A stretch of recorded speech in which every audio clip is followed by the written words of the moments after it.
이제 하나님의 말씀 함께 한 구절입니다. 한 목소리로 읽겠습니다. 자, 베드로전서 1장 15절 말씀입니다. 신약성경 베드로전서 1장 15절 말씀 우리 같이 읽겠습니다. 오직 너희를 부르신 거룩한 이처럼 너희도 모든 행실에 거룩한 자가 되라. 아멘. 성경의 인물 중에서 가장 험악한 그 나그네의 삶을 살았던 사람을 이렇게 꼽으라고 한다면 야곱을 우리는 들 수 있습니다. 그가 이제 해외에서 정든 고향을 떠나 20년 동안 생활하고 이제 고향 땅으로 이제 돌아오게 되면서 늘 마음에 큰 짐이었던 형 에서와의 극적인 그런 화해를 이루고 이제 가나안 땅 세겜 성읍에 이제 장막을 치고 이제 밭도 구입을 하고 이스라엘의 하나님은 강하신 하나님이시다라고 하는 그러한 고백을 하면서 제단을 쌓았죠.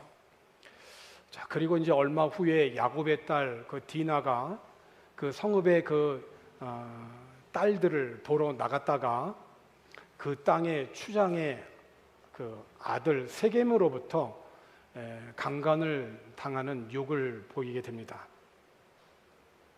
세겜은 이 야곱의 딸 이 디나에게 이제 마음을 완전히 빼앗기고 푹 빠져버려서 추장이었던 자기 아버지 하몰에게 그 저 디나를 자기 아내로 삼게 해달라고 이제 청하게 되죠. 이에 이제 세겜인 아버지 그 하몰과 함께 야곱의 집을 방문을 하게 됩니다. 그러면서 이 세겜 성읍에 가장 인정받고 신뢰하는 이 추장인 이 하몰이 야곱에게 이렇게 말을 합니다. 내 아들 세겜이 당신의 딸에게 완전히 빠져버렸습니다. 그러니 따님을 내 아들의 아내로 주십시오. 우리가 서로 사돈 관계를 맺으십시다 라고 이제 제안을 합니다. 당신의 딸을 우리에게 주면 우리도 우리의 딸을 당신에게 또 주겠습니다. 우리 서로 어울려서 한 가족처럼 좀 지냅시다. 여기에 이제 세겜도 가세를 해서 야곱과 그의 아들에게 청혼을 허락해 달라고 이제 간청하죠. 그러면서 신부를 데려오는 일에 얼마든지 좋으니 그 값을 말하면 제가 원하는 값을 다 해서 드리겠습니다. 꼭 치르겠습니다. 라고 제안을 합니다. 그런데 이에 이제 야곱의 그 아들들이 자신들의 그 누이를 욕보인 그런 세겜과 그의 아버지에게 말을 하는데 속임수를 씁니다.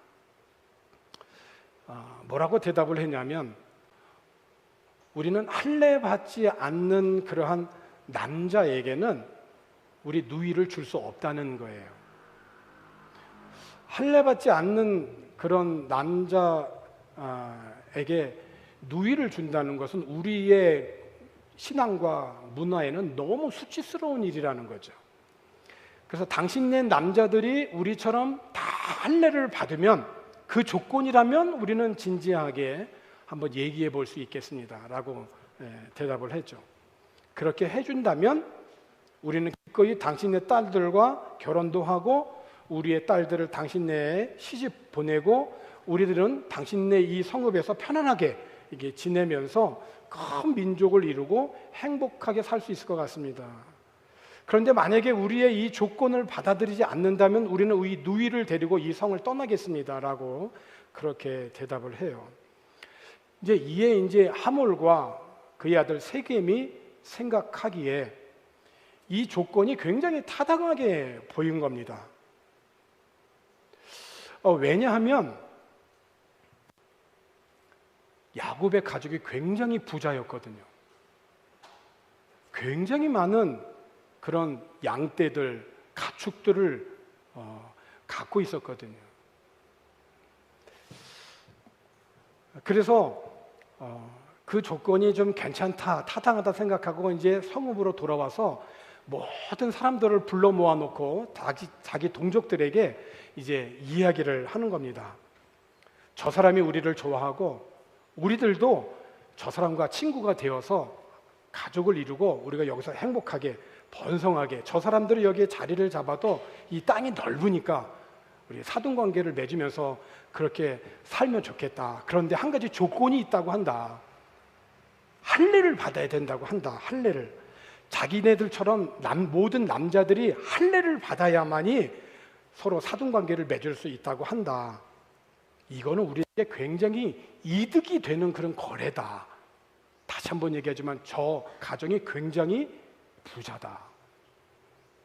엄청난 가축대를 소유하고 있기 때문에 모든 것이 결국에는 우리 손으로 다 들어오게 될 거다.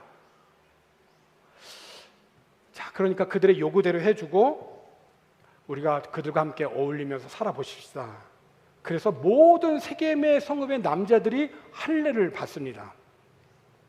할례를 받고 사흘이 지난 뒤에 모든 남자들이 아파하고 있을 때에 야곱의 두 아들 시므온과 레위가 각자 칼을 들고 자기들이 주인이라도 한 것처럼 당당하게 이 성읍에 들어가서 그곳에 있는 모든 남자들을 다 죽입니다. 한 명도 남기지 않고 다 죽입니다. 특별히 하몰과 또 자기 누이를 강간하여서 욕보인 세겜을 포함해서 모든 남자를 다 죽이고, 여기에 만족하지 않고 야곱의 또 다른 아들들을 다 동원해서 그 성읍의 모든 값나는 것들을 다 노략을 합니다. 그러니까 자기의 누이 디나를 욕보인 것에 대한 철저한 보복을 한 거죠. 세겜 성읍의 사람들은 야곱의 가문과 혼인관계를 맺으면 저쪽 재산이 다 우리 거가 될 거라고 하는 생각을 갖고 그 타당하고 큰 이득이 되는 거래라고 생각했는데, 그러니까 결혼이 벌써 타락하죠? 거래라고 생각하니까. 근데 오히려 전부 남자들이 죽임을 당하는 아주 비참한 현실을 맞이하게 된 거죠. 여러분, 할례가 뭡니까? 할례는 하나님과 아브라함 사이에 맺은 그 언약에 대한 신체적인 외적인 표시예요. 신체적으로 할례를 받으면 내가 살아가는 동안에 내가 하나님의 자녀라고 하는 외적인 표시를 갖게 됩니다. 그러면서 이 언약과 함께 할례를 행하면 동시에 하나님에 대한 그 순종과 헌신도 우리가 감당하게 되어지는 거죠. 자, 그런데 말로는 나는 하나님의 자녀입니다, 나는 할례를 받았습니다 라고 그렇게 말은 하는데, 살아가는 그 삶의 방식을 보니까 오히려 할례를 명분 삼아서 야곱의 이 아들들은 거짓말을 하고 또 성읍에 들어가서 노략질을 하고, 그리고 모든 남자들을 다 꼼짝 못하고 있는, 아파하고 있는 남자들을 칼로 다 죽여버리는 이런 처절한 복수하는 삶의 방식으로 드러났다는 거예요. 하나님을 믿는 하나님의 백성이라고 하면서 실질적인 삶의 방식을 보니까는 이 하나님의 자녀와는 전혀 어울리지 않는 삶을 살아간 거예요. 왜 그랬을까요? 가까운 동남아시아의 많은 그 선교지의 국가들이 선진국의 식민지 생활을 했어요. 그리고 이제 독립을 했지 않습니까?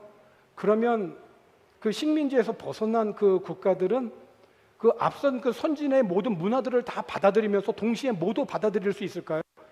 그들이 믿었던 종교, 특별히 천주교와 기독교를 받아들이게 되어 있어요. 뿌리 깊게 다 내려갔던 300년, 400년. 그런데 가까운 말레이시아 같은 경우에는 어떻게 하면 기독교를 배격할 수 있을까? 우리를 못 살게, 몇 년 동안 이렇게 못 살게 군 이 나라에 보복할 수 있는 방법은 이슬람을 받아들이는 거다. 이게 그들의 정책이었어요. 그러니까 하나님의 자녀로서 선교하고, 그리고 비록 식민지를 해서 그 땅의 문화를 일으키지만 하나님의 자녀로서는 하지 말아야 할 일들을 너무 많이 한 거예요. 그러니까 말로는 할례를 받았습니다, 하나님의 자녀입니다라고 신체적인 외부 표시까지 드러냈지만은 실제적인 삶의 모든 방식과 태도를 보니까 하나님의 뜻과는 전혀 상관없는 삶을 사는 거예요. 왜 그랬느냐?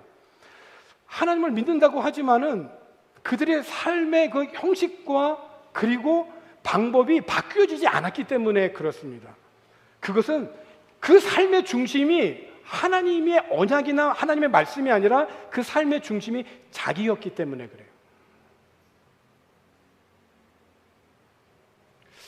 그 MBC에서 그 문화방송이죠, 25년 동안 오랫동안 이렇게 근무해서 요직을 두루 거쳤던 그 조정민 씨라고 있죠. 그가 이제 47살에 이제 예수님을 믿게 됐는데, 그가 고백하는 내용을 좀 들어보니까 자기가 47살 이전에 내가 예수님을 받아들이고 예수님을 믿었더라고 한다면 인생을 살아가는 데 있어서 훨씬 더 깊어지고 넓어졌을 거라고 고백을 해요. 그러니까 그 예수를 만나기 그 전에는 내 삶의 중심이 내 중심이라고 하는 것 때문에 죽기 살기로 일을 했는데, 죽기 살기로 일을 한 그것이 얼마나 많은 사람들에게 피해를 주고 얼마나 가족들에게까지 힘들게 했는가라고 하는 것을 모르고 살았다는 거죠. 자기는 죽기 살기로 살았지만 정작 중요한 자기 가족들은 너무 많은 상처와 아픔을 겪게 했다는 거예요. 그런데 이제 그 고백이 그럽니다. 정말 중요한 걸 알게 되면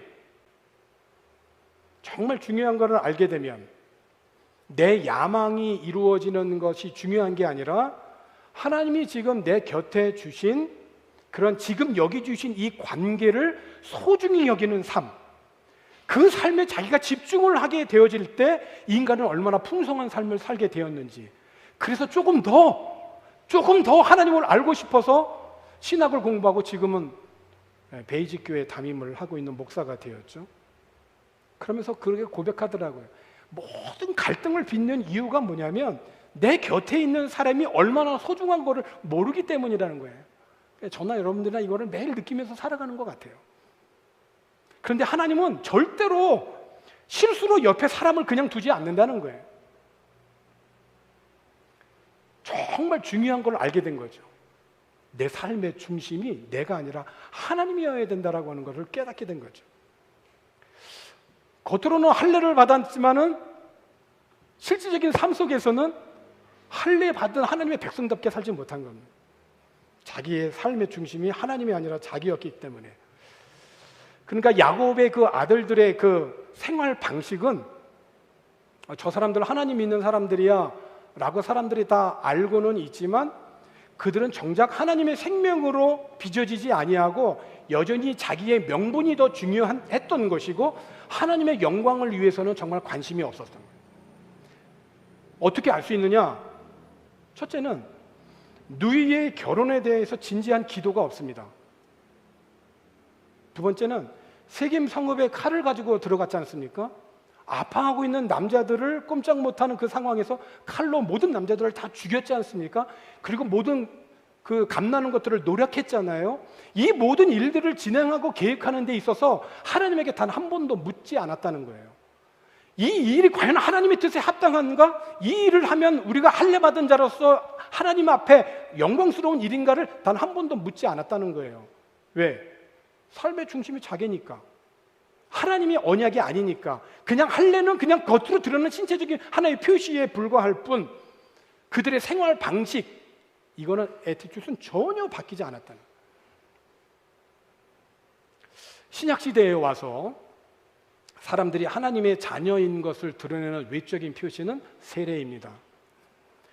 세례를 받는 그 주요한 과정 중에 하나는 회개인 것이죠. 지금까지 내가 이렇게 살아왔는데 이 살아온 삶이 잘못된 것을 내가 돌이키고 하나님에게로 내 마음 행동의 변화를 가지고 오는 것이 세례입니다. 그래서 내가 살아온 이 길이 잘못된 것인지를 알고 돌이킴으로 이제 예수님의 삶과 죽음과 부활에 연합하는, 그래서 나 혼자 그냥 세례를 받는 게 아니라 모든 믿음의 고백을 동일하게 하는 공동체 앞에서 내가 이제 세례를 받습니다라고 그렇게 공적으로 드러내는 이 외적인 표시가 신약에서는 세례입니다. 그러니까 세례는 세상을 구원하시기 위해서 이 땅에 오신 예수님을 맞이하기 위하여서 필요한 삶의 어떤 형식이고 방식이에요. 우리는 그래서 이것을 존중하고 따라갑니다. 이 방식과 형식을 따라가는 중에 우리가 하나님의 은혜를 경험하게 되고 또 회개를 경험하게 되는 거죠. 여기에 준비된 사람이 이제 세례 요한이에요. 이름 앞에 이제 세례라고 이렇게 붙은 이유는 그가 당시에 요한이라고 하는 이름이 참 많거든요. 그런데 그 사람의 주 사역은 또 세례였기 때문에, 또 많은 사람들에게 세례를 베풀었기 때문에 그의 이름 앞에 세례라는 말을 붙여서 세례 요한이라고 이렇게 합니다. 세례 요한이 사역하던 그 당시에 세례를 베푸는 게 인기가 있는 일이 되다 보니까 사람들이 무리를 지어서 세례를 받으러 나오는 거예요. 그렇다고 해서 요한이 세례를 많이 베풀기는 했지만 아무나 마구 세례를 베풀지는 않았습니다. 어떻게 알 수 있냐면은 세례를 베푸는 그 요단 강가에 무리들이 이렇게 나올 때에 요한이 그들에게 버럭 소리를 지릅니다. 세례를 받으러 나오는 사람에게. 누가복음 3장 7절에 이렇게 세례 요한이 전해버려요. 요한이 세례 받으러 나오는 무리에게 이르되 독사의 자식들아. 독사가 뭡니까? 한번 물리면 독이 퍼져가지고 상대방을 죽이게 하는 거잖아요. 그런데 세례 받으러 나오는 그 사람들한테 이 독사의 자식들하고 독수를 뽑았어요. 독사의 자식들아, 누가 너희에게 일러 장차 올 진노를 피하라 하더냐? 그럼 어떻게 해야 될까요? 누가복음 3장 8절로 이어지는 9절 말씀을 보게 되면 그러므로 회개에 합당한 열매를 맺으라는 거예요. 그러니까 회개는 세례의 주요한 형식과 그 방식이라고 그랬잖아요. 그 과정이라고 그랬잖아요. 그 세례를 받아가지고 가는 이 형식과 이 방식의 이 과정에서 회개에 합당한 열매를 맺으라는 겁니다. 속으로 아브라함이 우리 조상이라고 말하지 말아라. 내가 너희에게 이르노니 하나님이 능히 이 돌들로도 하나님 아브라함의 자손이 되게 하시리라. 그러면서 이어지는 말씀에 보니까 9절에 이미 도끼가 나무 뿌리에 놓였다는 거예요. 나무 뿌리 옆에 도끼가 왜 놓입니까? 찍으려고. 좋은 열매 맺지 아니하는 나무마다 찍혀 불에 던져지리라. 그러니까 세례 요한이 강조하는 것은 뭐냐면 뱀 가죽에 물을 조금 묻혔다고 해서 하나님의 심판을 피할 수 있겠다고 생각하느냐. 바뀌어야 될 것은 물이 묻혀져 있는 그런 겉고죽이 아니라 너의 삶이다 라고 하는 거야. 너의 삶의 방식, 너의 삶을 지금 담고 있는 그 삶의 방식과 형식이다. 아브라함을 너희 조상으로 내세우면서 다 통할 것이라고 생각하지 마라. 아브라함의 자손인과는 아무 상관도 없다. 중요한 것은 너의 삶이다. 이거를 지금 얘기하고 있는 겁니다. 그러면서 너의 삶이 지금 꽃피고 있느냐? 아니면 말라 죽은 가지냐? 말라 죽은 가지라고 하면 결국은 땔감밖에 될 게 뭐가 있겠냐? 라고 세례 요한은 전했던 거예요. 그렇죠? 외적으로 할례를 받고 세례를 받은 것이 구원의 절대적인 조건이 아니라 하나님의 그 생명으로 빚어지는 생활 방식, 살아가는 삶의 태도가 중요하다라고 하는 거예요. 그렇죠? 물론 할례나 세례 같은 형식이 필요 없다라고 하는 것이 결코 아닙니다. 교회는 세례를 베푸는 성스러운 곳이에요. 그래서 우리는 상반기, 하반기 때 꼭 세례 예식을 준비하고 교육하고 그렇게 세례를 베풉니다. 우리 신앙생활에서 중요한 과정이에요. 이 거룩한 과정을 통해서 우리들은 하나님의 은혜와 사랑을 우리는 경험합니다. 왜냐하면 우리들의 신앙은 형식에 담아야 되니까. 오늘 우리들이 하나님 앞에 예배할 때 그냥 와서 그냥 뭐 아무렇게 질수 없이 찬송하고 뭐 이렇게 설교하고 그렇습니까? 그렇지 않잖아요. 순서가 있잖아요. 순서가. 예배 순서가 있잖아요. 찬송하고 신앙 고백하고 기도하고 설교하고 찬양하고 헌금하고 이 순서, 우리의 신앙을 형식에 담는 거잖아요. 그런데 우리들이 하나님을 믿는 이 신앙이 내적인 이 마음의 이 표시가 형식에 담아서 삶으로 드러나게 될 때 과연 세례받고 할례받은 자로서의 합당한 삶을 살아가고 있느냐. 하나님의 생명으로 빚어지는 삶의 방식으로 살아가야 된다라고 하는 것이 오늘 말씀의 포인트입니다. 사도행전 15장에 있는 말씀을 가보게 되면 기독교 최초로 종교회의가 열립니다. 어떤 문제가 생긴 거예요. 이 문제를 해결하기 위해서 우리는 뭐 이름만 들어도 설레는 사람들이 다 모입니다. 베드로, 예수님의 형제 야고보, 바울, 바나바. 당시 초대교회에 예수님을 직접 보았거나 예수님으로부터 부름받은 정말 기라상 같은 그런 사람들이 한 자리에 다 모여요. 중요한 문제가 생긴 거죠. 어떤 문제가 생겼냐면 바울과 바나바가 1차 전도 여행을 마치고 그들을 파송했던 이방인 교회 안디옥에 이제 머물 무렵에 예루살렘에서 어느 한 유대 그리스도인들이 왔는데 그 안디옥 교회 성도들에게 이렇게 얘기하는 겁니다. 너희들 예수 믿지? 예수 믿기는 믿는데 너희들이 정말로 구원을 받으려면 할례를 받아야 돼. 구약의 율법을 지켜야 돼. 라고 주장을 하게 된 겁니다. 그러니까 이방인들로만 이루어져 있는 그런 이방인 안디옥 교회에 유대 그리스도인들이 와서 자꾸 성도들을 만나면서 찾아다니면서 너희들 할례 받아야 구원받아, 너희들 할례 받아야 구원받아, 구약의 율법을 지켜야 너희들이 구원받아, 자꾸 이렇게 얘기를 하고 다니니까 그 교회에서 파송한 바울과 바나바가 지금까지 어떻게 구원을 받을 수 있느냐라고 하는 것과 상충될 수밖에 없단 말이죠. 이게 충돌됐단 말이에요. 그래서 이 문제를 어떻게 하면 좋겠느냐.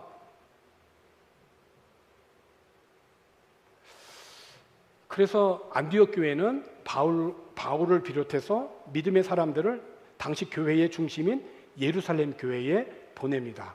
그래서 예루살렘 교회에 많은 하나님의 사람들이 모인 거예요. 성도들이 다 모였습니다. 자, 이렇게 모여서 회의를 한 겁니다. 이 회의에서 베드로는 이방인들도 우리와 똑같이 하나님이 예비하신 성령을 받았다. 그들도 우리와 똑같은 하나님의 구원받아야 될 자녀들이다 라고 간증을 합니다. 그러잖아요. 사도행전 15장에 종교회의가 있을 때 사도행전 이전의 10장에 보면 강권적인 하나님의 역사로 베드로가 고넬료의 가정에 가서 그 고넬료의 가정에 말씀을 전할 때에 베드로는 사실 원치 않았지만 하나님께서 그 고넬료의 가정에 성령을 부어주시면서 베드로가 너무 놀랬잖아요. 이방인들도 우리와 똑같은 성령을 받네?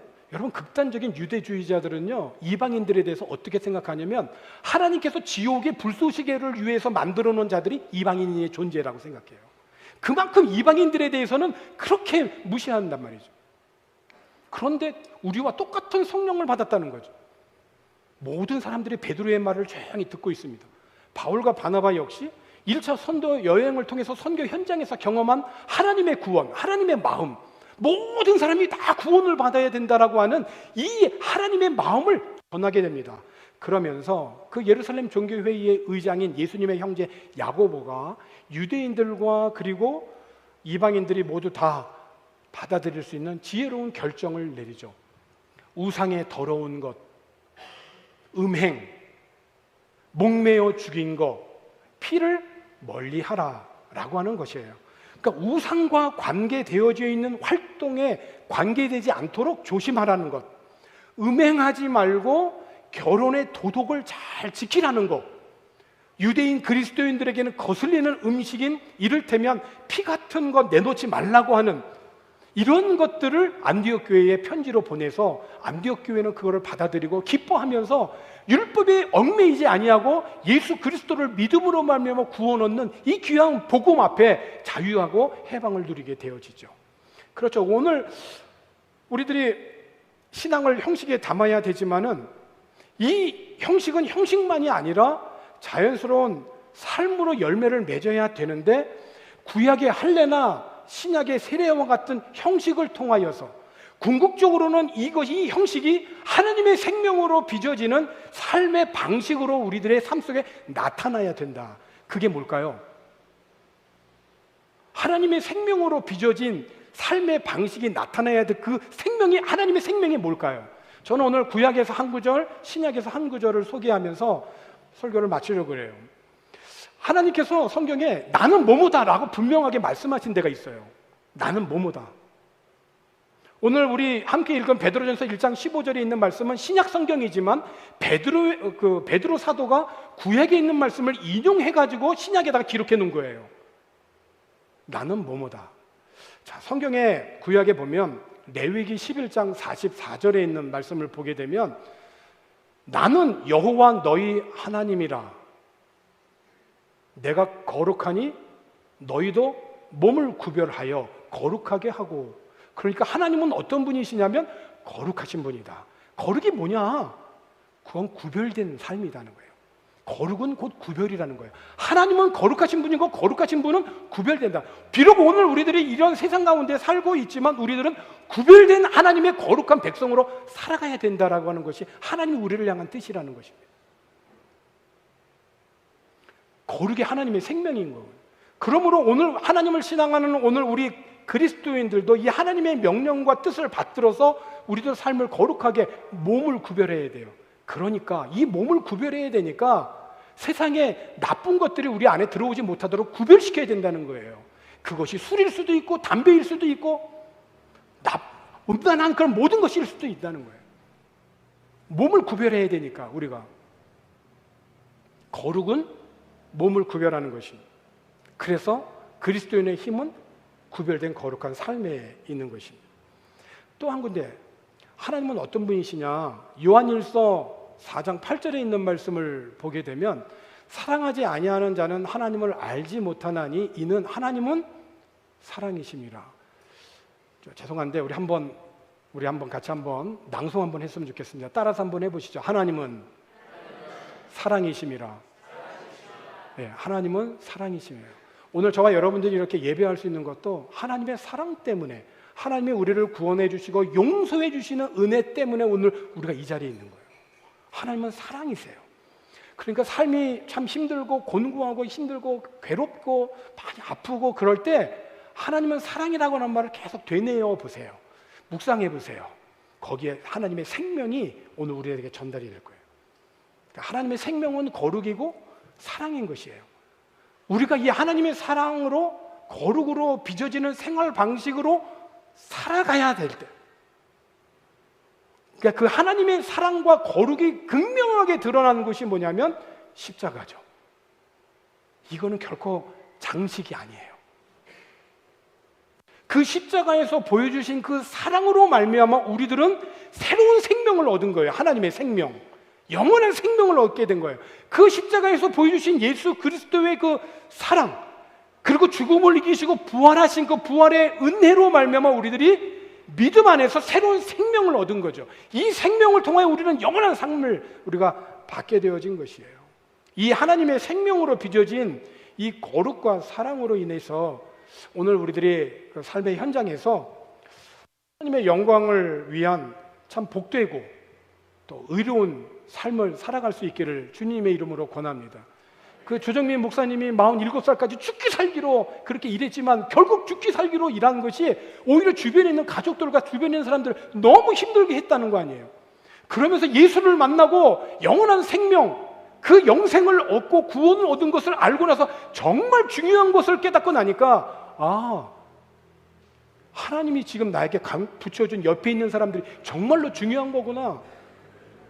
그리고 사랑하며 살아가게 되었다는 거예요.